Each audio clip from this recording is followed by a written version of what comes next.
क्या आप जानते हैं एक ऐसा देश है जहां भीख मांगने के लिए लाइसेंस लेना पड़ता है, और एक ऐसी प्रिंसेस जिनके रिजेक्शन से 13 लड़कों ने अपनी जान दे दी, और एक ऐसा फोन जिसकी चार्जिंग लगभग 10 दिन तक चलती थी। तो वीडियो के एंड तक जरूर बने रहें। फैक्ट नंबर 1, कोको कोला दुनिया की सबसे ज्यादा प्लास्टिक जनरेट करने वाली कंपनी है, जो हर साल लगभग 100 बिलियन से भी ज्यादा सिंगल यूज प्लास्टिक बॉटल्स बनाती है। इसका मतलब कंपनी हर मिनट में लगभग 2 लाख बॉटल से भी ज्यादा वेस्ट जनरेट करती है। इन्वायरमेंटल रिपोर्ट के मुताबिक अगर यही रफ्तार रही तो 2030 तक ये 9.1 बिलियन पाउंड्स तक पहुंच सकता है। और दुनिया भर में मिलने वाले ब्रांडेड प्लास्टिक कचरे में से अकेले कोको कोला की हिस्सेदारी 11% पाई गई है, और इन बॉटल्स को डिस्पोज करने में लगभग 450 साल लगते हैं। फैक्ट नंबर 2, एक ऐसा फोन जिसकी चार्जिंग 10 दिन तक चलती थी, जहां आज हमारे स्मार्टफोन की बैटरी कुछ घंटे या फिर एक दिन के अलावा नहीं चलती, वहीं 2000 में नोकिया के कीपैड फोन की बैटरी 245 आवर्स तक चलती थी, जो करीब 10 दिन के बराबर होता था। ये आयरन बैटरीज होती थी और फोन में सिंपल हार्डवेयर और लो पावर वाले फीचर्स होते थे, जो बैकग्राउंड में जीरो बैटरी कंजप्शन करते थे। No apps, no touch screen और ना ही कोई इंटरनेट कनेक्शन। फैक्ट नंबर 3, क्या आपने कभी सोचा है ब्लैक होल को होल क्यों कहा जाता है? क्या वो सच में स्पेस में बना कोई खाली गड्ढा है, या फिर सच्चाई कुछ और ही है? सबसे पहले एक बड़ी गलतफहमी दूर कर लेते हैं। ब्लैक होल कोई छेद नहीं होता, बल्कि ये यूनिवर्स का सबसे ज्यादा डेंसिटी वाला ऑब्जेक्ट होता है। इतना डेंस की लाइट भी स्केप नहीं कर पाती। अगर आप किसी ब्लैक होल के पास पहुंच जाएं, तो सिर्फ आपकी जान को ही खतरा नहीं होगा, आपके लिए समय भी बदल जाएगा। जी हाँ, आइंस्टाइन की रिलेटिविटी थ्योरी के अकॉर्डिंग जहाँ ग्रेविटी बहुत ज्यादा होती है, वहाँ टाइम धीमा हो जाता है। मतलब अगर कोई इंसान ब्लैक होल के पास कुछ मिनट बिताए तो पृथ्वी पर शायद साल गुजर चुके हों। सोचिए आप वहाँ से लौटे और पूरी दुनिया बदल चुकी हो।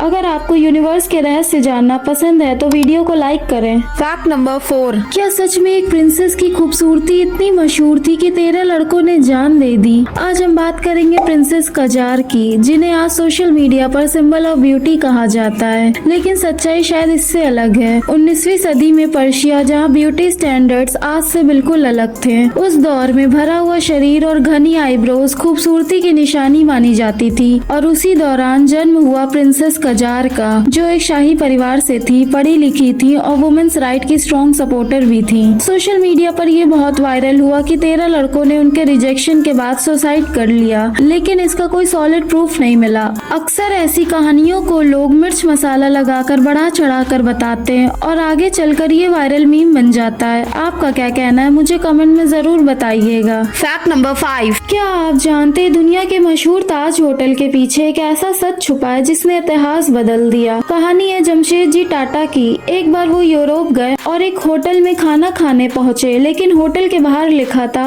Dogs and Indians are not allowed. जी हाँ, इंडियन होने की वजह से उन्हें अंदर नहीं जाने दिया गया। सोचिए उस पल उन्होंने कैसा महसूस किया होगा। लेकिन जमशेदजी टाटा ने उस अपमान को अपनी कमजोरी नहीं बनने दी। उन्होंने उस वक्त ठान लिया, मैं ऐसा होटल बनाऊंगा जो सिर्फ भारत में नहीं पूरी दुनिया में मशहूर होगा। और फिर मुंबई में बना ताज होटल, जो आज भी भारतीय गर्व और सम्मान की पहचान है। कभी कभी जिंदगी में मिला अपमान आपकी सबसे बड़ी सफलता की शुरुआत बन जाता है। फैक्ट नंबर 6, दुनिया के पूरे इंटरनेट ट्रैफिक में अब ह्यूमन सिर्फ 38.5% ही यूज कर रहे हैं। बाकी बचा हुआ 61.5% इंटरनेट नॉन ह्यूमन थिंग्स या फिर टूल से आ रहा है, जैसे AI मॉडल, बॉट्स और हार्डवेयर जैसे devices, smart features, security cameras और फिटनेस ट्रैकर जैसी चीजें हमारा इंटरनेट यूज करती हैं। ये ट्रेंड और बढ़ेगा क्योंकि AI अडॉप्शन इंक्रीज हो रहा है। मतलब हम जो इंटरनेट यूज करते हैं वो बहुत ही कम है कंपैरिजन में जो हमारे AI या फिर जो हमारा फोन अपने आप यूज करता है। फैक्ट नंबर 7, क्या आप जानते हैं एक ऐसा देश भी है जहां भीख मांगने के लिए भी लाइसेंस लेना पड़ता है? जी हाँ, ये बात है स्वीडन की। यहाँ अगर कोई व्यक्ति सड़क पर भीख मांगना चाहता है तो उसे पहले सरकार से परमिशन लेनी होती है। कुछ शहरों में नियम इतने सख्त है कि बिना लाइसेंस के भीख मांगना गैर कानूनी माना जाता है। लाइसेंस लेने के लिए अप्लाई करना पड़ता है, फीस देनी होती है और टाइम लिमिटेशन भी होती है। गवर्नमेंट का कहना है कि इससे सार्वजनिक व्यवस्था बनी रहती है और सिस्टम के अंदर रहकर जरूरतमंद लोगों की मदद की जा सकती है। लेकिन जरा सोचिए, जिस इंसान के पास खाने के लिए पैसे नहीं है वो लाइसेंस की फीस कहाँ से लाएगा? आपको क्या लगता है, क्या ऐसा नियम सही है या गलत? तो मुझे कमेंट में जरूर बताइएगा। वीडियो अच्छी लगी हो तो लाइक कर दीजिएगा और चैनल को सब्सक्राइब कर दीजिएगा। तो मिलते हैं नेक्स्ट वीडियो में।